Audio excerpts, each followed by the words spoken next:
Assalamualaikum, ketemu lagi di Izati Andi Channel.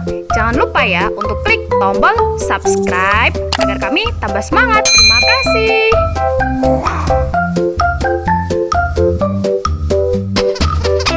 Baiklah, kita lanjutkan ke soal nomor 15. Perhatikan perubahan-perubahan berikut. 1. Beras diubah menjadi tepung beras. 2. Beras dimasak menjadi nasi. 3. Gula dilarutkan dalam air. 4. Singkong menjadi tape. 5. Besi dipanaskan hingga berwarna merah. Yang ditanyakan perubahan fisika ditunjukkan oleh nomor. Ya, berarti kita coba cari pernyataan yang salah dulu. Kita lihat di nomor 4. Singkong menjadi tape, berarti ada proses fermentasi, berarti ini perubahan kimia. Sehingga yang ada jawaban nomor 4 salah. Ya, kita menyisakan jawaban A atau B. Ya, kita lihat dari 1, 2, 3 dan 1, 3, 5. Beras diubah menjadi tepung, jelas fisika, tidak terbentuk zat baru. Beras dimasak menjadi nasi, setelah menjadi nasi tidak mungkin kan, berarti menjadi beras, berarti ini perubahan kimia karena terbentuk zat baru. Gula dilarutkan dalam air, ini adalah fisika. Besi dipanaskan hingga berwarna merah, di sini adalah fisika. Ya, sehingga jawaban yang paling tepat dari 5 pernyataan di atas adalah nomor 1, 3, dan 5. Sehingga jawabannya adalah yang B. Kita lanjutkan ke nomor 16. Zat cair pengisi termometer yang baik harus memenuhi syarat dari 4 jawaban, ya. Yang paling benar ya adalah yang D. Kenapa? Karena ciri zat cair untuk mengisi termometer: 1. Tidak membasahi dinding. Kemudian jelas wujudnya adalah zat cair. Kemudian memiliki pemuaian yang teratur. Ya, ini cukup jelas ya, tidak perlu dijabarkan lagi. Kita lanjutkan ke nomor 17. Termometer X memakai skala 40 derajat. Untuk titik beku air pada tekanan 1 atmosfer dan 220 derajat untuk titik didih air pada tekanan 1 atmosfer. Jika suatu zat mempunyai suhu 30 derajat Celcius, maka termometer X menunjukkan skala, ya. Oke, kita gambar dulu di sini. Ada 2 termometer, yaitu termometer X dan Celcius. Kita gambar seperti ini dulu. Termometer X mempunyai skala suhu 40 derajat. Berarti di sini 40 derajat TTB. Kemudian titik didihnya di atas 220 derajat. Kemudian ada termometer Celcius, dia memiliki suhu 30 derajat Celcius, titik bekunya 0, titik didihnya 100 derajat Celcius. Kemudian yang ditanya adalah termometer X di sini berapa derajat. Ya. Oke, kita kerjakan ya, kita kerjakan di sini ya, di atas ya. Termometer X sama dengan termometer C. TTA min TTB per TTA min TX sama dengan TTA min TTB titik tetap atas titik tetap bawah per titik tetap atas min TC. Ya. Tadi termometer X memiliki titik tetap atas 220. Berarti di sini 220, titik tetap bawahnya tadi 40 dibagi 220 min TX yang kita cari sama dengan Celcius, TTA-nya 100, TTB-nya 0, TTA-nya 100, TC-nya tadi 30.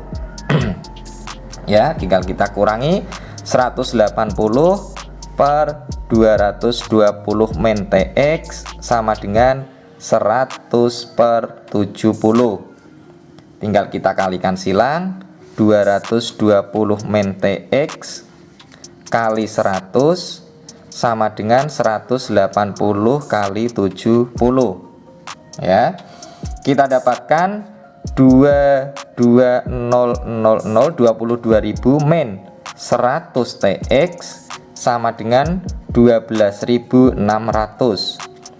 Min 100 TX sama dengan, ini pindah ruas berarti dikurang ya, 12.600 min 22.000, sehingga TX sama dengan min 9.400 per min 100, sehingga didapatkan TX sama dengan 94 derajat X. Sehingga dari soal tadi nomor 17, jawaban yang tepat adalah yang B, 94 derajat X. Kita lanjutkan ke soal nomor 18. Perhatikan gambar berikut. Alat tersebut berfungsi untuk, ya, ini nama alatnya adalah motion block. Kalau kita sudah tahu nama alatnya tersebut, maka fungsinya adalah untuk mengukur koefisien muai panjang logam. Jadi jawabannya adalah yang A. Kita lanjut ke soal nomor 19. Oke. Perhatikan gambar dan tabel berikut. Berdasarkan ilustrasi percobaan dan data koefisien muai panjang logam yang menunjukkan batang baja tembaga aluminium yang benar secara berurutan adalah, oke, kita amati indikator jarum di sini ya, pada batang motion block ini ya. Nah, dari P, Q, dan R, jarum yang paling tinggi itu didapatkan oleh logam R. Ini yang paling tinggi, berarti ini yang pertama yang paling tinggi. Yang kedua ditunjukkan oleh P, ini yang nomor 2. Yang paling rendah adalah Q, berarti nomor 3. Sehingga kalau disuruh mengurutkan dari yang paling besar ya, baja tembaga aluminium, berarti Q karena dia paling kecil atau paling rendah koefisien muainya, berarti baja itu adalah logam Q. Sedangkan yang paling tinggi tadi adalah logam R, sehingga R adalah aluminium. Kita lihat koefisien muainya 24. Sedangkan yang di tengah-tengah tadi urutan kedua adalah tembaga P dengan 17 kali 10 pangkat min 6 per derajat Celcius. Sehingga kalau disuruh mengurutkan dari baja, tembaga, aluminium, jawabannya yaitu B, Q untuk baja, P untuk tembaga, R untuk aluminium. Kita lanjutkan ke soal nomor 20. Sebuah bejana tembaga yang koefisien muai panjangnya 0,000017 per derajat Celcius, sedangkan volumenya 200 liter dan berisi air penuh pada suhu 10 derajat Celcius. Jika bejana dipanaskan hingga suhunya mencapai 50 derajat Celcius, hitung berapa banyak air yang tumpah jika diketahui koefisien muai volume air 0,00044 per derajat Celcius. Kita lihat di sini. Koefisien muai panjang berarti di sini adalah alfa untuk tembaga. Ya. Volume berarti ini V0, volume mula-mula. Kemudian di sini ada suhu 10 derajat, berarti ini suhu awal T0. 50 derajat di sini berarti T1, suhu akhir. Kemudian ada koefisien muai volume, berarti di sini adalah gamma. Ya. Yang ditanyakan berapa banyaknya air yang tumpah. Oke, mari kita coba kerjakan ya. Oke, kita menggunakan orek-orekan di kertas yang lain ya. Nah, berarti langkah pertama kita harus mencari perubahan volume atau delta V untuk tembaga.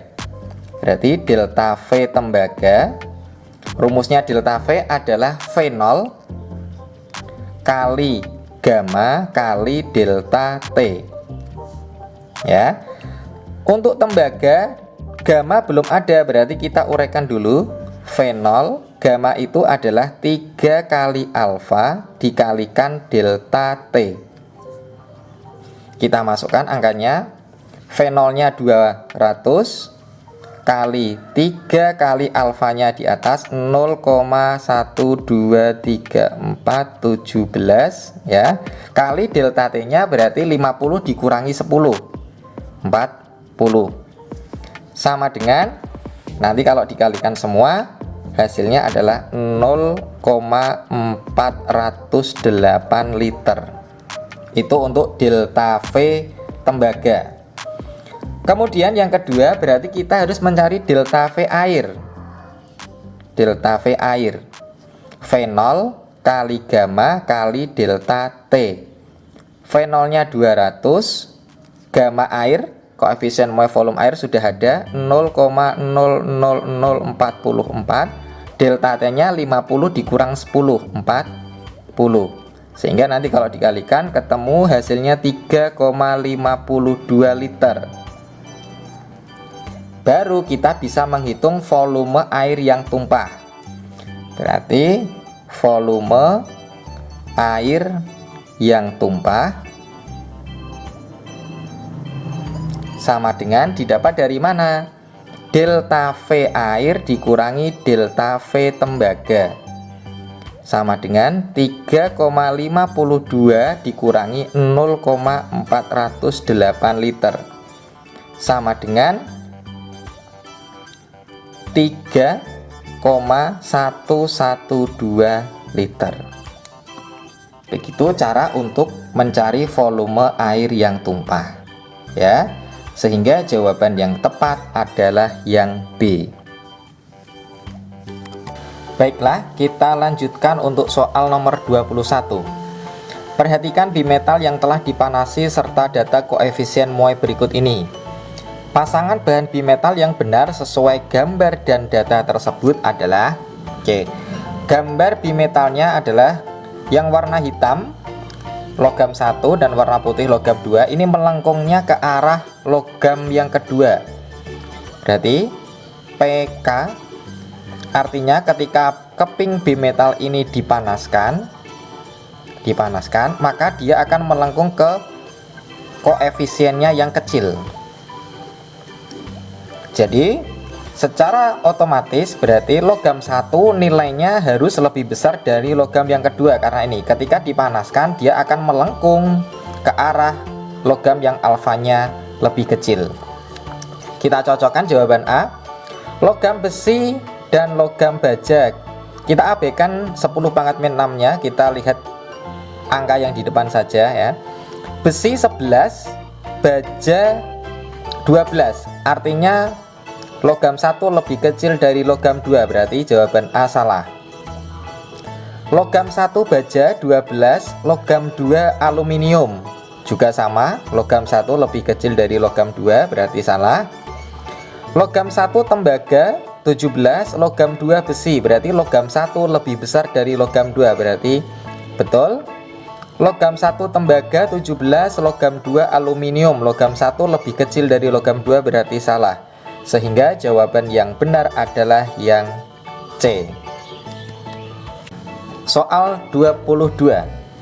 Pemanfaatan pemuaian dalam kehidupan sehari-hari kecuali, berarti yang salah ya. A. Bimetal untuk termometer, B. Pengelingan untuk menyambung dua lempeng besi dan dengan kuat, C. Celah pada sambungan rel kereta api, celah pada bingkai kaca jendela, D. Membuka tutup botol logam dengan menyiram air panas pemasangan roda kereta. Jadi pemanfaatan pemuaian yang benar kecuali, berarti yang salah ya, yaitu yang A.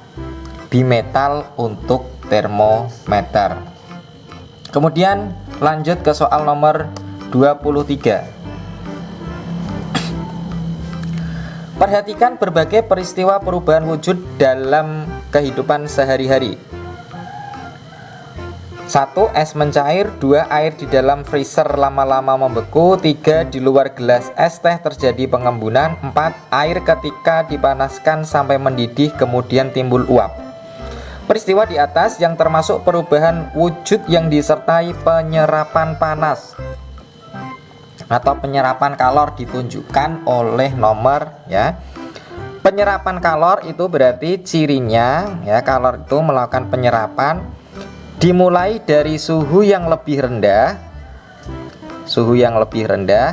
menuju ke suhu yang lebih tinggi. Itu ciri dari menyerap kalor. Kita perhatikan, es mencair berarti yang semula dari es batu menjadi air, ya kan? Berarti es batu mempunyai suhu yang lebih rendah dibandingkan dengan air yang suhunya lebih tinggi. Berarti es mencair menyerap kalor. Berarti nomor 1 benar. Nomor 2, air di dalam freezer lama-lama membeku. Berarti kebalikan nomor 1. Berarti ini bukan menyerap kalor tetapi melepas kalor. Nomor 3, di luar gelas es teh terjadi pengembunan. Berarti proses mengembun itu berawal dari suhu yang lebih tinggi menuju ke suhu yang lebih rendah. Berarti mengembun ini juga melepas kalor. Sehingga pasangan nomor 1 yaitu nomor 4. Air ketika dipanaskan sampai mendidih kemudian timbul uap, artinya menguap. Ya, jadi menguap itu proses dari suhu yang lebih rendah menuju ke suhu yang lebih tinggi. Sehingga yang menyerap kalor adalah nomor 1 dan nomor 4. Lanjut ke soal nomor 24.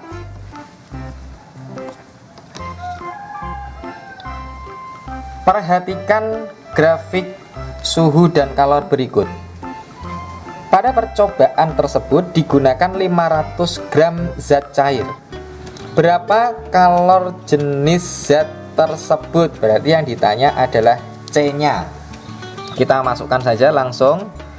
Q sama dengan macet M C delta T. Kalornya sudah diketahui 28.800. Massa di sini 500 gram, kita ubah ke kilogram 0,5. C kita cari, delta T-nya 50 dikurangi 26 berarti 24. Ya, berarti 28.800 sama dengan 12 kali C. C sama dengan 28.800 dibagi 12.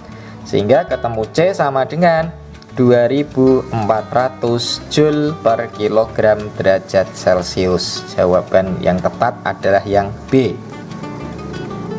Lanjut ke nomor 25.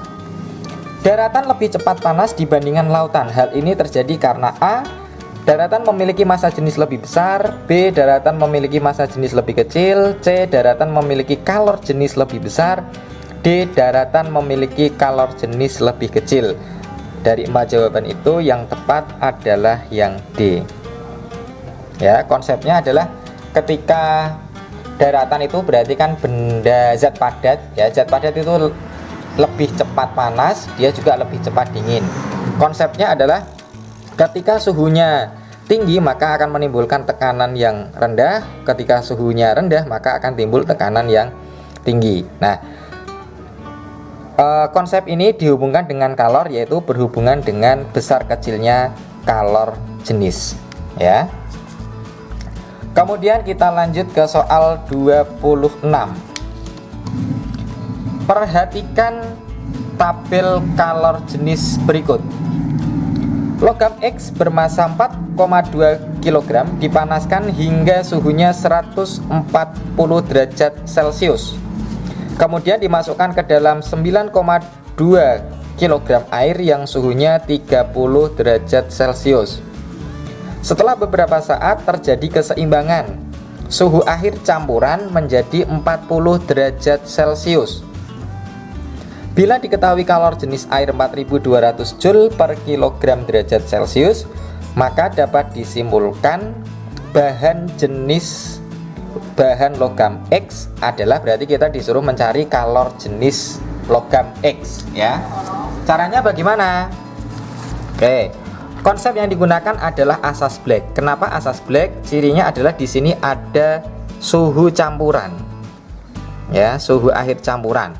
Kalau ada kalimat seperti itu berarti itu menandakan bahwa proses yang terjadi adalah asas Black. Asas Black rumusnya bagaimana? Oke, kita kerjakan bersama-sama ya. Oke. Asas Black berarti Q lepas, kalor lepas, sama dengan kalor yang diterima. Nah, ciri kalor yang melepas adalah benda yang mempunyai suhu lebih tinggi daripada suhu yang lain. Kita perhatikan.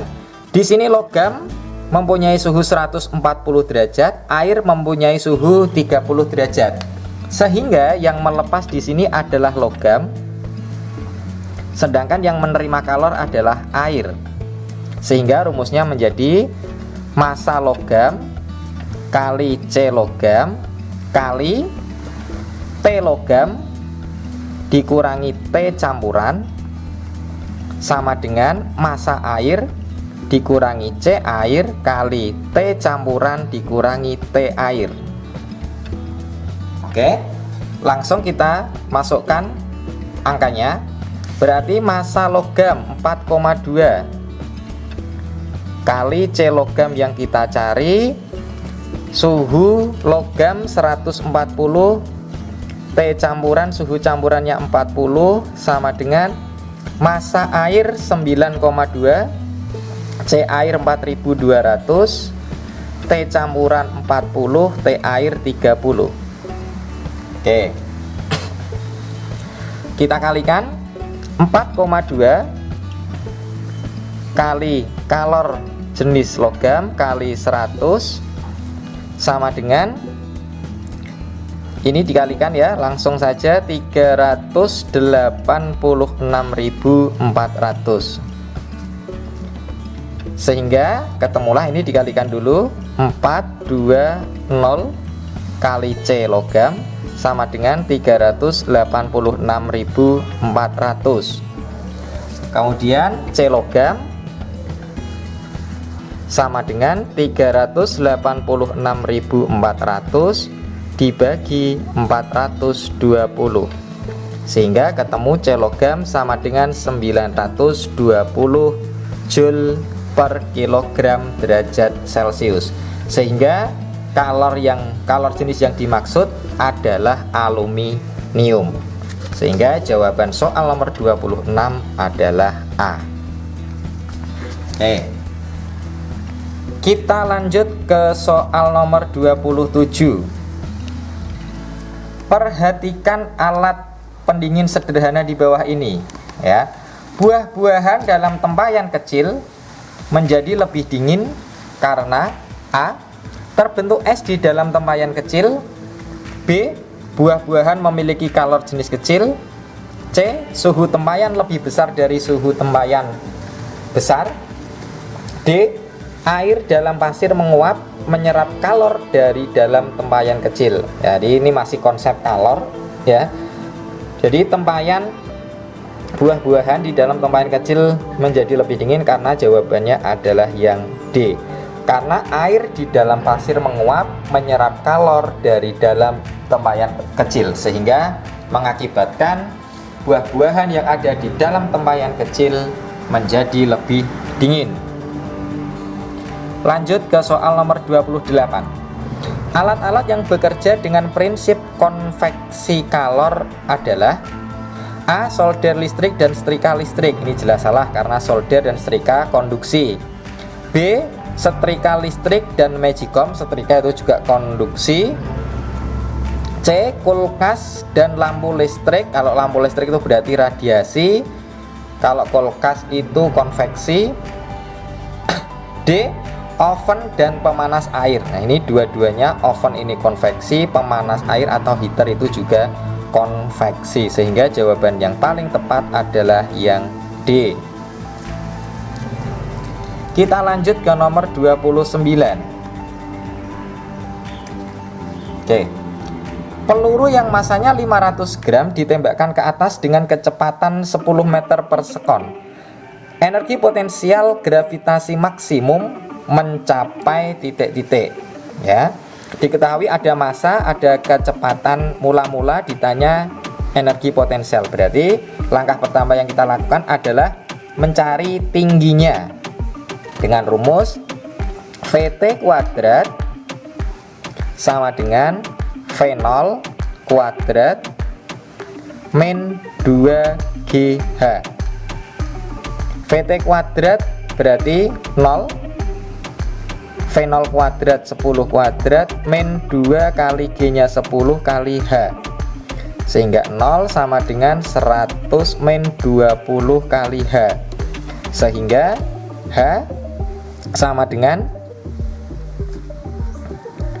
berarti 100 kan beda ke sini, berarti H itu berarti 100 dibagi 20 sama dengan 5 meter. Kemudian kita masukkan rumus energi potensial. EP sama dengan M kali G kali H.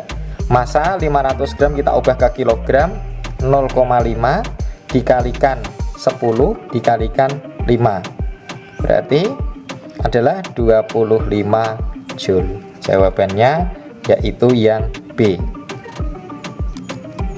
Baiklah, kita lanjutkan ke soal nomor 30. Benda A dan benda B yang masanya sama bergerak dengan kecepatan berbeda. Jika energi kinetik benda A 9 Joule dan energi kinetik benda B 16 Joule, perbandingan kecepatan benda A dengan benda B adalah di sini masanya sama. Berarti ada benda A banding benda B. Ya, benda A berarti EKA banding EKB. EKA berarti setengah MVA kuadrat banding setengah MVB kuadrat. Karena massa sama bisa kita coret. Ini koefisien setengah juga bisa kita coret, ya. Sehingga tersisa VA kuadrat banding VB kuadrat. VA kuadrat sama dengan sudah diketahui, ya, energi kinetiknya 9 Joule berarti 9, sehingga VA sama dengan akar 9 sama dengan 3. Kemudian VB kuadrat karena diketahui EKB 16 berarti akar 16, sehingga VB sama dengan 4, sehingga VA banding VB sama dengan 3 banding 4. Jawaban yang tepat adalah yang B. Kita lanjutkan ke soal nomor 31. Perhatikan gambar benda jatuh bebas berikut. Pernyataan yang benar adalah A. Energi potensial di titik B lebih besar daripada energi potensial di titik A. Jawaban ini salah. Kenapa? Karena EP maksimal itu berada di titik A, karena dia mempunyai ketinggian lebih tinggi daripada B. Kemudian B. Energi kinetik di titik B lebih besar daripada energi kinetik di C. Ini juga salah karena EK maksimal itu adalah di titik C.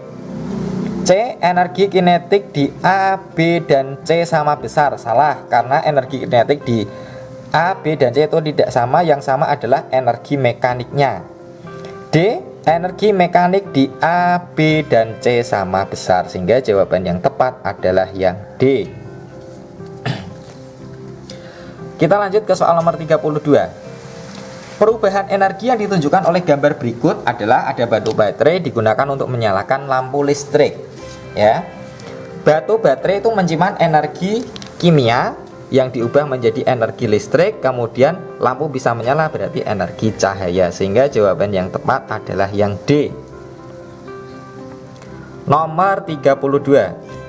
Pengertian pemanasan global yang paling tepat adalah A. Proses meningkatnya suhu rata-rata permukaan muka bumi. B. Proses meningkatnya suhu es di kutub utara dan kutub selatan. C. Proses meningkatnya suhu di daratan. D. Suhu matahari semakin meningkat. Jawaban yang paling tepat adalah yang A. Lanjut ke nomor 34.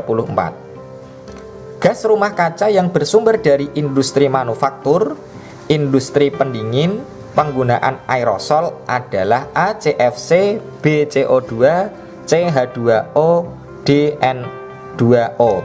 Karena di sini ada industri pendingin, misalnya AC, kulkas, kemudian ada aerosol, pasti gas yang dimaksud adalah CFC. Ya, kalau CO2 itu dari kendaraan bermotor atau pembakaran sampah, H2O itu dari pernafasan atau respirasi, kemudian N2 itu dari industri, ya.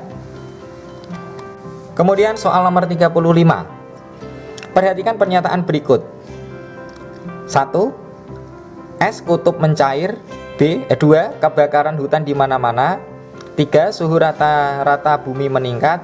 4. Perubahan iklim. Pernyataan yang merupakan dampak pemanasan global. Dampak dari pemanasan global terhadap lingkungan adalah nomor 1. Ini es kutub mencair, betul ya, karena meningkatnya suhu di bumi. Kebakaran hutan ini salah. Suhu rata-rata bumi meningkat, betul. Perubahan iklim, betul. Jadi jawaban yang tepat adalah 1, 3, dan 4 C. 36. Anita membuat kue kering. Dia ingin kuenya lebih tahan lama. Zat yang harus dibubuhkan pada adonan kue yang dibuatnya adalah, berarti kata kuncinya ini, kuenya ingin lebih tahan lama, berarti adalah pengawet. Nah, kita ke option A. MSG itu adalah penyedap rasa. B. Tartrazin itu adalah pewarna. Siklamat itu pemanis. D. Natrium benzoat itu pengawet buatan. Sehingga jawaban yang tepat dari soal 36 adalah D. Kita lanjutkan ke soal nomor 37.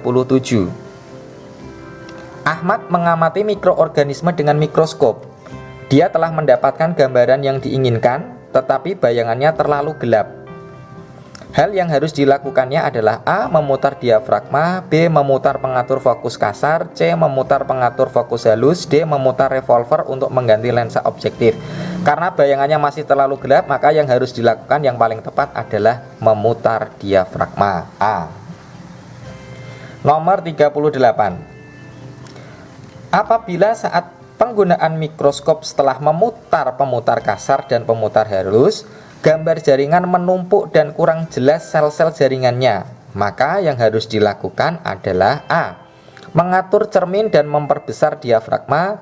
B. Mengganti lensa objektif dan lensa okuler. C. Memutar pemutar halus, menggeser preparat. D. Mengganti preparat yang lebih tipis, ya. Karena ini sudah dilakukan, memutar pemutar kasar dan pemutar halus, kemudian jaringan yang diamati ini menumpuk, ya, dan kurang jelas, maka langkah yang tepat adalah mengganti preparat yang lebih tipis, ya. Nomor 39. Perhatikan gambar berikut. Berdasarkan gambar berikut, manakah pernyataan yang tepat tentang ciri-ciri makhluk hidup? A. Sebagai makhluk hidup manusia juga bergerak. B. Sebagai makhluk hidup manusia juga bernafas. C. Sebagai makhluk hidup manusia juga tumbuh. D. Sebagai makhluk hidup manusia juga berkembang biak. Ya, dapat kalian amati dari bayi tumbuh sampai tua, berarti ini mengalami yang namanya pertumbuhan. Sehingga jawabannya yang tepat adalah yang C. Nomor 40. Apabila seorang anak menyentuh daun putri malu atau Mimosa pudica yang berada di kebunnya, kemudian daun putri malu tersebut menutup. Ciri makhluk hidup yang dilakukan tanaman ini adalah A. Bergerak. B. Mengeluarkan zat sisa. C. Bernafas. D. Memerlukan makan. Karena option yang tersedia itu, maka jawaban yang paling tepat adalah bergerak. Sebetulnya ada jawaban yang lain yang lebih pas, yaitu peka terhadap rangsang atau iritabilitas. Nomor 41. Perhatikan pernyataan ciri-ciri jaringan epitel berikut ini. Selapis sel, susunan rapat, menghasilkan mukus, terdapat pada trakea. Jenis jaringan epitel yang memiliki ciri tersebut adalah jaringan A. Epitel pipih selapis. B. Epitel kubus selapis. C. Epitel silindris selapis. D. Epitel batang bersilia. Jawaban yang tepat adalah yang D. Epitel batang bersilia, karena ini ada terdapat pada trakea dan menghasilkan mukus, ya. Kita lanjutkan nomor 42. Perhatikan gambar berikut. Jaringan dan organ yang menyusun sistem gerak tubuh dan sistem transportasi adalah menurut saya di nomor 42 ini tidak ada jawabannya. Kenapa? Jaringan penyusun sistem gerak ini adalah jaringan otot jantung. Kenapa otot jantung? Karena ini bercabang, inti selnya di tengah, ya. Kemudian ini jaringan epitel. Kemudian ini jantung, organ jantung. Ini sel saraf. Ya. Kalau sistem transportasi, betul nomor 3. Berarti jawabannya kan antara C dan A, yang belakangnya 3. Tetapi jaringan sebagai sistem gerak itu kan harusnya jaringan otot lurik. Karena di gambar ini tidak ada, maka nomor 42 ini tidak ada jawabannya. Kita lanjutkan nomor 43. Perhatikan gambar berikut ini. Fungsi bagian yang ditunjuk oleh angka 3 yaitu A. Mensintesis protein, B. Melakukan fotosintesis, C. Melakukan respirasi sel, D. Menyimpan cadangan makanan. Oke, gambar yang dimaksud nomor 3 itu adalah kloroplas, ya, sehingga fungsinya yaitu melakukan fotosintesis. Sedangkan yang nomor 1 itu adalah inti sel atau nukleus, berarti melakukan atau mengatur seluruh kegiatan sel. Yang nomor 2 itu adalah vakuola, karena ini sel tumbuhan. Yang keempat itu mitokondria untuk respirasi sel. Kita lanjut nomor 44. Pada makhluk hidup bersel satu ada yang bersifat eukariotik, eukaria. Artinya A. Tubuh terlindungi pelindung sel, B. Tubuh tidak terlindungi pelindung sel, C. Inti sel dilindungi oleh membran, D. Inti sel tidak dilindungi oleh membran. Jawaban yang tepat adalah yang C, eukariotik. Nomor 45. Struktur karakteristik dinding sel organisme pada Bacillus subtilis berupa A.